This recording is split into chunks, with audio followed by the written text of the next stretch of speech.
युद्ध भूमि में भयंकर संग्राम चल रहा था, तब हनुमान पर्वत के समान विशाल रूप धारण करके राक्षसों के बीच गरज उठे।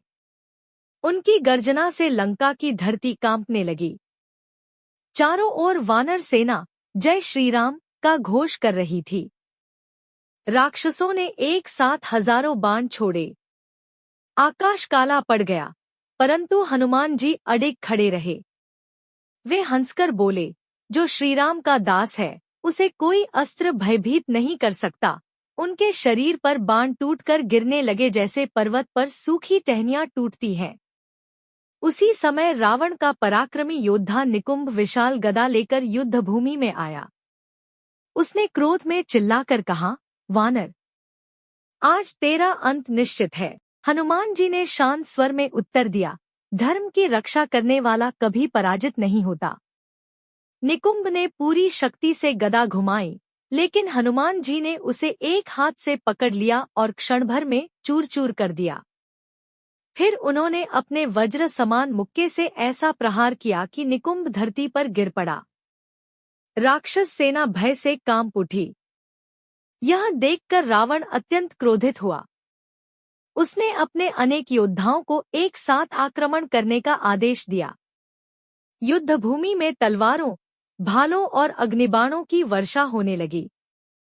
हनुमान जी वानर सेना की रक्षा करते हुए बिजली की गति से इधर-उधर दौड़ने लगे। वे कभी विशाल वृक्ष उखाड़कर फेंकते, तो कभी पर्वत शिला उठाकर राक्षसों पर प्रहार करते। इसी बीच लक्ष्मण मेघनाद के शक्तिबाण से मूर्छित होकर भूमि पर गिर पड़े। पूरी सेना शोक में डूब गई। वैद्यराज ने कहा कि हिमालय पर उगने वाली संजीवनी बूटी ही लक्ष्मण के प्राण बचा सकती है। हनुमान जी तुरंत श्रीराम के चरणों में झुके और बोले, प्रभु, जब तक आपका दास जीवित है लक्ष्मण जी को कुछ नहीं होगा।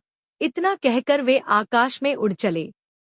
उनकी गति इतनी तीव्र थी कि बादल चीरते चले गए और समुद्र में लहरें उठने लगी। देवता भी उनकी भक्ति देखकर प्रसन्न हुए। जब हनुमान जी हिमालय पहुंचे, तब उन्होंने देखा कि पर्वत पर असंख्य दिव्य औषधियां चमक रही हैं। वे संजीवनी को पहचान नहीं सके।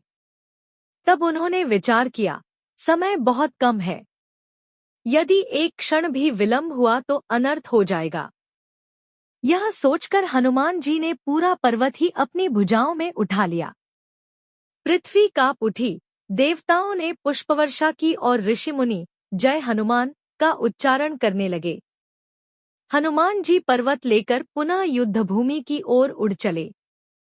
उनके तेज से रात का अंधकार दूर हो गया। जब वे लंका पहुंचे, तब वैद्यराज ने संजीवनी निकालकर लक्ष्मण जी को दी। कुछ ही क्षणों में लक्ष्मण जी ने आंखें खोल दी। पूरी वानर सेना आनंद से भर उठी और श्रीराम ने प्रेमपूर्वक हनुमान जी को हृदय से लगा लिया।